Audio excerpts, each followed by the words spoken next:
बहुत समय पहले की बात है। एक छोटे से गांव में एक विशाल और पुराना पेड़ था।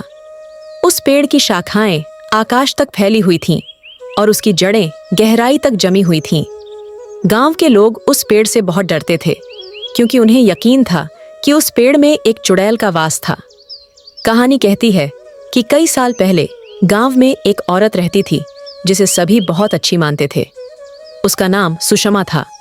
वह लोगों की मदद करती और गांव के बच्चों को पढ़ाती थी। लेकिन एक दिन गांव में कुछ अजीब घटनाएं होने लगीं। गांव के लोग बीमार पड़ने लगे, अनाज खराब होने लगा और रातों में अजीब आवाजें सुनाई देने लगीं। धीरे धीरे लोग सुषमा को ही इन सब का कारण मानने लगे। गांव वालों ने सोचा कि सुषमा एक चुड़ैल है और उसके कारण ही यह सारी मुसीबतें आ रही हैं। गुस्से में आकर उन्होंने सुषमा को उस पुराने पेड़ के पास ले जाकर मार दिया और पेड़ के नीचे उसे दफना दिया। उसके बाद से ही लोगों का मानना था कि सुषमा की आत्मा पेड़ में वास करने लगी। रात होते ही उस पेड़ से अजीब चीखें और हंसी की आवाजें आने लगीं। कई लोगों ने दावा किया कि उन्होंने उस पेड़ के आसपास सफेद साड़ी में एक औरत को देखा है, जिसके बाल खुले हुए होते हैं और वह पेड़ के नीचे मंडराती रहती है। अगर कोई व्यक्ति रात में उस पेड़ के पास जाता तो वह कभी वापस नहीं आता। गांव के लोग उस पेड़ से दूर रहने लगे और उसे चुड़ैल का पेड़ कहने लगे। समय बीतता गया, लेकिन कोई भी उस पेड़ के पास जाने की हिम्मत नहीं करता था। कहते हैं कि आज भी अगर कोई रात के समय उस पेड़ के पास जाता है तो सुषमा की आत्मा उसे पकड़ लेती है और वह हमेशा के लिए गायब हो जाता है। यह कहानी गांव के लोगों में आज भी डर और रहस्य का विषय बनी हुई है और लोग उस पेड़ से दूर ही रहते हैं। सालों बाद उस गांव में एक युवा लड़का आया जिसका नाम था अर्जुन। अर्जुन को रहस्यों की कहानियों में बहुत दिलचस्पी थी। उसने गांव में आने के बाद चुड़ैल वाले पेड़ की कहानी सुनी और वह इसे सिर्फ एक अफवाह मानता था। अर्जुन का मानना था कि डर के कारण ही लोग इस कहानी को बढ़ा चढ़ाकर सुनाते हैं। उसने ठान लिया कि वह इस रहस्य को सुलझाएगा और गांव वालों को बताएगा कि यह सिर्फ एक भ्रम है। अर्जुन ने गांव के बड़े बुजुर्गों से पेड़ के बारे में और जानकारी ली, लेकिन सबने उसे पेड़ के पास जाने से मना किया। लोगों का कहना था कि रात में पेड़ के पास जाना खुद को मौत के हवाले करने जैसा है, मगर अर्जुन अपने इरादे पर अडिग था। उसने फैसला किया कि वह पूर्णिमा की रात उस पेड़ के पास जाकर सारी सच्चाई का पता लगाएगा, क्योंकि गांव वाले मानते थे कि उस रात चुड़ैल सबसे ज्यादा सक्रिय होती है। पूर्णिमा की रात जब चांद अपनी पूर्णता पर था, अर्जुन ने कुछ सामान लिया और उस पेड़ के पास पहुंच गया। चारों तरफ सन्नाटा था, सिर्फ रात के कीड़े मकोड़े और हवा की हल्की आवाजें सुनाई दे रही थीं। अर्जुन ने पेड़ के पास पहुंचकर अपने चारों तरफ देखा, लेकिन कुछ भी अजीब नहीं लगा। वह पेड़ के पास बैठ गया और अपने साथ लाया हुआ दीपक जला लिया। कुछ देर बाद अचानक से तेज हवा चलने लगी और पेड़ की शाखाएं जोर जोर से हिलने लगीं। अर्जुन ने सोचा कि यह सिर्फ हवा की वजह से हो रहा है, लेकिन तभी उसे दूर से एक हल्की हंसी की आवाज सुनाई दी।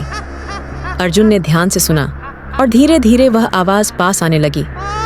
उसे महसूस हुआ कि कोई उसकी ओर बढ़ रहा है। अचानक उसके दीपक की लौ बुझ गई और चारों तरफ घना अंधेरा छा गया। अर्जुन ने तेजी से अपनी जेब से टॉर्च निकाली और पेड़ के चारों ओर प्रकाश डाला। तभी उसने देखा कि पेड़ के पास सफेद साड़ी में एक औरत खड़ी है। उसके बाल खुले हुए हैं और उसकी आंखें अर्जुन की ओर घूर रही हैं। अर्जुन के शरीर में ठंड की एक लहर दौड़ गई। वह समझ नहीं पाया कि यह सच है या उसका भ्रम। अर्जुन ने डर को दबाते हुए उस औरत से पूछा, तुम कौन हो और यहाँ क्यों हो? उस औरत ने धीरे धीरे अर्जुन की ओर कदम बढ़ाए और बोली, मैं वही हूँ जिसे तुम ढूंढने आए हो। इस पेड़ के नीचे मेरी आत्मा बंदी है। अर्जुन की हिम्मत जवाब देने लगी, लेकिन उसने फिर भी खुद को संभाला। उसने पूछा, तुम्हारी आत्मा क्यों भटक रही है? चुड़ैल ने भारी आवाज में कहा, मुझे बिना किसी गलती के यहाँ मार दिया गया। मेरी आत्मा को मुक्ति चाहिए, लेकिन जब तक यह पेड़ यहाँ है मैं आजाद नहीं हो सकती। अर्जुन ने कुछ देर सोचा और कहा, मैं तुम्हारी मदद कैसे कर सकता हूँ? चुड़ैल ने जवाब दिया, इस पेड़ को काट दो, तभी मैं आजाद हो पाऊंगी। लेकिन याद रखना इसे काटने वाला व्यक्ति कभी वापस नहीं लौटता। अर्जुन इस बात पर दुविधा में पड़ गया। वह जानता था कि पेड़ काटने से गांव का डर खत्म हो सकता है, लेकिन उसकी अपनी जान दांव पर थी। उसने फैसला किया कि वह अगली सुबह गांव लौटकर गांव वालों से इस बारे में बात करेगा। अर्जुन वहां से भाग निकला और सुबह गांव लौट आया। उसने गांव वालों को सारी बात बताई, लेकिन कोई उसकी बात मानने को तैयार नहीं था।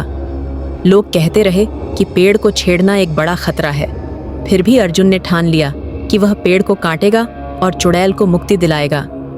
अर्जुन ने पेड़ को काटने का काम शुरू किया, लेकिन जैसे ही उसकी कुल्हाड़ी पेड़ के तने से टकराई, आकाश में गहरे बादल छा गए और तूफान सा आ गया। अर्जुन ने फिर भी हिम्मत नहीं हारी और पेड़ काटता रहा। अंततः जब पेड़ धराशायी हुआ, एक तेज रोशनी फैल गई और चुड़ैल की आत्मा पेड़ के नीचे से बाहर निकली। उसने अर्जुन को देखा और धीरे से कहा, अब मैं आजाद हूं। अर्जुन को एहसास हुआ कि उसकी जान अब खतरे में है। उसे आखिरी बार गांव की याद आई और फिर वह अचानक गायब हो गया।